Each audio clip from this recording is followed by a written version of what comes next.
ஆனால் எல்லாத்துலேயும் அவங்க அப்பா கலைஞர் கருணாநிதி நூற்றாண்டு விழா கலைஞர் ஜல்லிக்கட்டுக்கும் அவருக்கு என்ன சம்மந்தம் இருக்குது?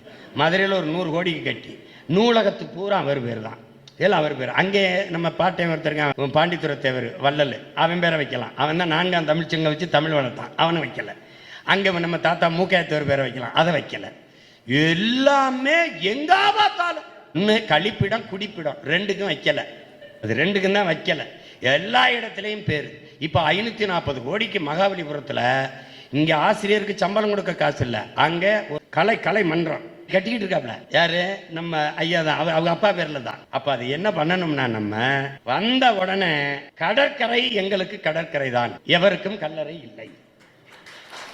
உலக புகழ்பெற்ற 2வது கடற்கரை, எவருக்கும் கல்லறை இல்லை. என் முன்னவன் நாட்டு விடுதலைக்கு போராடினவன், செக்கெழுத்தவன், தூக்குழுத்தவன் எங்க செத்து எங்க போச்சிருக்குன்னு தெரியல. இதை பார்க்கும் போதெல்லாம் கொலை வெறி வரும்.